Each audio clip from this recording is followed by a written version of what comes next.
أعوذ بالله من الشيطان الرجيم.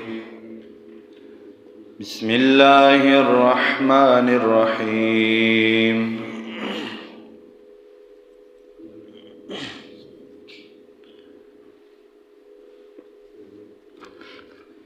قل لو شاء الله ما تلوته عليكم ولا أدراكم به فقد لبثت فيكم عمرا من قبله أفلا تعقلون. سورة یونس 14 نمبر آیات تے. قل او اے پیغمبران لو شاء الله كغختل الله ما تلوته ما بنول واستيدا قرآن علیکم پتا سبان دے ولا ادراکم بی نبما خبر درکڑو تاسو لا پدے باندے فقد لبستو پس یقینا من وقت تیر کڑے دے فیکم پتاسو کی عمرہ دا عمر خفلنا من قبله مخی دا نزول دا قرآن افلا تعقلون ولی تاسو دا عقل نکار ناخلی. تفسیر خازن دا آیات مبارکہ مختصر خلاصہ دا ذکر کری چی پیغمبر دیو تو آیا مشرکانو تو آیا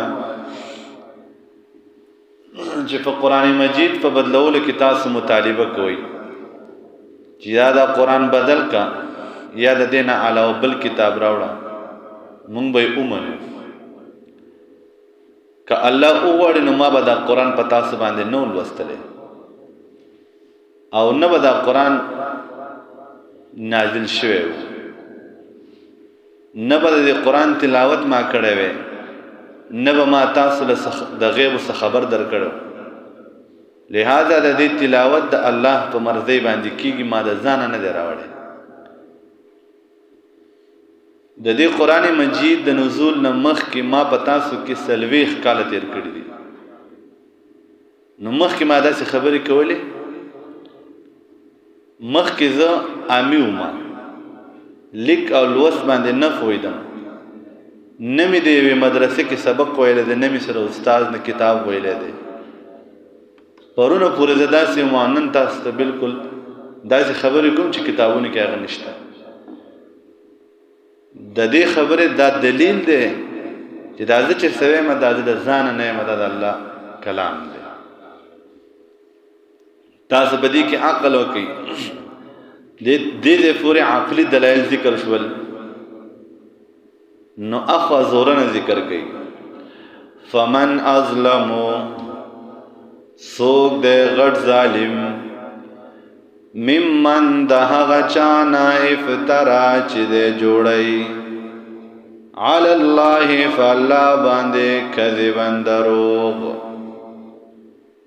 او کذبا یا در نسبت د دروغ کوي بیا آیاته نه خود الله تا انه یقینا الله پاک چې لا یفلح المجرمون ناکامیابی مجرمان.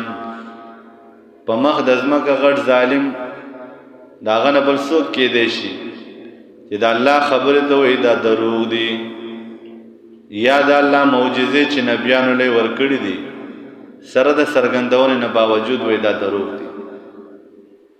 ويعبدون من دون الله او دیو عبادت کوي سوا د الله نه ما د هغه څه لا یضرهم چې ضرر نشي ورکولی دوی لا ولا ينفعهم او نه فایده ورکوي دوی لا. ويقولون دی وای هؤلاء دا خلق شفعاؤنا دیو سفارشیان دی زمونگا عند الله اللہ تا. دلائل ذکر شو نو ثمره د دلایلو دا دومره لوی لوی دلایل چې الله ذکر کړل د دې نتیجه او ثمره څه ده؟ نو نتیجه او ثمره دا ده چې کوم خلک د بوتانو عبادت کې او د الله درجه لور کوي نه ضرر ورکولی شي او نه فایده ورکولی شي او بیا دا ویل چې دا به موږ د الله نه خلاصوي دا خو باطل عقیده ده. عمر ابن خطاب رضی الله تعالی عنه تمام ورځ به په بیت الله کې ناستو، ستړی به شو، ماښام به کور ته راغی نو زړه له به یې تسلي نه راتله، نو کجورې به یې راجمع کړې، د هغې نه به یې زړې وویستل، خټه به یې ترېنه جوړه کړه او د هغې نه به یې ځان له بت جوړ کړو او ځان ته به یې د کټ په خپه باندې یا په میز باندې په هغې باندې ځان ته څه کو ودرو، نو هغې سجدې به ورته کولې، تعظیم به نظر و نیاز او نو چې کله به د نیمه شپه شوه او د اوده کېدو ټایم به شو یا به سهار راپاڅېدو نو وږی شوی به وی هسې هم بوتانو خواله ځمه اوس خو د دې ضرورت نشته نو وبه یې خوړو. چې کله مسلمان شو نبی علیه السلام ته فرمایي د الله رسوله ډېر ښه مقلان د خپلو لاسو نه به مې بت جوړ کو او سهار به مې وخوړو او دونه مونږ نه پوهېدو چې دا لا څنګه خو دی او زمونږ چې ما به خوړو مونږ ته به څه نه وي. نو دومره پورې کافر په جهالت کې وخت تېروي.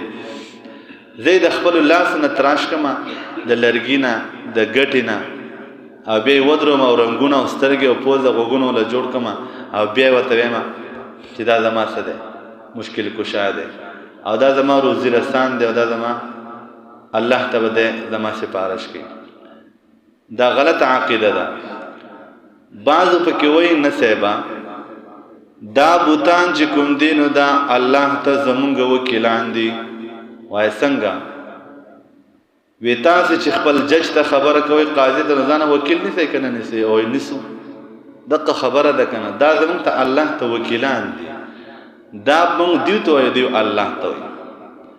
الله دې پوه که دا ته چې جج ته وکیل نیسئ نو جج ستا د حالات نه خبر نه دی.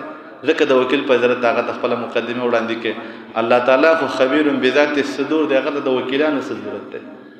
الله ته پته نه ده ستا د حالات نه. الله ته د وکیلانو ضرورت نشته. دته چې وی ډاک پډاکې الله ته وایې که نه الله یې اوري. نو الله ته د وکیلانو ضرورت نشته ځکه الله تعالی په هر څه باندې پوه دی. جواب: قل و پیغمبره تنبئون الله، آیا تاسو خبر ورکوئ الله لا بما پا آغا چا باندې لا یعلمو چې نه پوهیږي فی السماوات ولا فی الارض، نه په اسمانونو کې او نه په ځمکه کې. دا بوتو د ځان خبر نه دی، دته هېڅ پته هم نه لګي. یا چې دا کوم وفات دی او مړ دی دی هم د خپل حالات خبر نه دی تر څو چې الله ورته نه ویلي. نه دی هم د ځانه خیر خبر نه دی او ته وی دی الله ته زما خبرې رسوي. د الله په دربار کې به دی زما سفارش کوي. سبحانه پاک دی د الله تعالی د شریکانو نه تعالی اوچت دی عما د هغې نه یشرکونه چې دوی شریکوي د الله سره. وما کان الناس او نو خلق الا امه واحده مگر یو جماعت فاختلفوا نو دوی اختلاف وکړو. بخاری حدیث دی رسول الله صلی الله علیه وسلم فرمائی د بنی آدم هر بچه په فطرت د اسلام پیدا کیږي. و چې کله د مور پلار عیسایان وي نو عیسائی تیرخ کی، مور پلار هندوان وي نو هندو تیرخ کی، مور پلار مجوسیان وي نو مجوسی تیرخ کی وغیرہ وغیرہ. چې مور پلار مسلمانان چې په مسلمانۍ پاتې شي نو د هر ټول خلق په یو اسلام باندې یو جماعت باندې پیدا کیږي. اخوا بیا د دیو د عقیدې اختلاف دی چې څنګه یې نو هغه طرف ته واوړي. آیات مطلب دا دی وما کان الناس نو خلق الا امه واحده مگر یو جماعت فاختلفوا نو دیو اختلاف وکړو.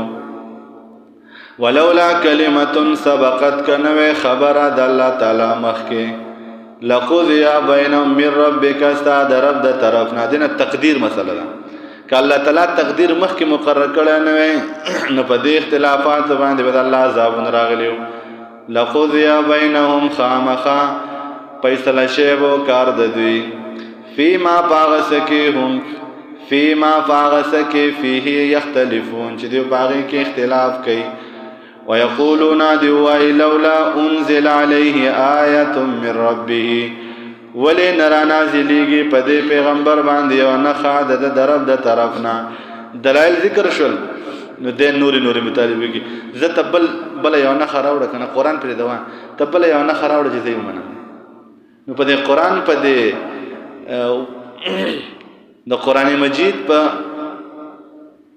حقانیت چې الله تعالی د سمره دلایل ذکر شول چې ته د دین علاوه بل راوړه نو داشته خو واوره کنه نو باطل فرست انسان شتناوري ته نور پیش کړه به ومنم کنه زه د پیغمبر دې تبل نه خراوړه مون به ومنم فقل تو پیغمبر انما الغیب لله یقینا غیب خاص د الله دا غیب خاص الله ته اختیار ده فانتظروا انتظار کوي انی معکم یقینا زستاسو سرا من المنتظرین دا انتظار کوونکو ایمان دا قرآن مجید د رسول الله صلی الله علیه وسلم معجزه ده او ژوندۍ معجزه ده او د هر پیغمبر معجزه داغه د مرګ سره ختم شوی ده وس هم د موسی علیه السلام همسا شته خو خامار ته جوړیږي نو خامار ته جوړیږي نو ډېر معجزې د انبیانو اسباب موجود دي او چې انبیا تل دي نو معجزې هم ختم شوی دي خو قرآن مجید دسه معجزه ده چې تر قیامت پورې دې مثال چا پیش نه او نبی له سلام دنیا نه تل دا ژوندې معجزه ده د موسی دا ټول معجزه به تر اعلی معجزه سبحان الله. أعوذ بالله من الشيطان الرجيم. بسم الله الرحمن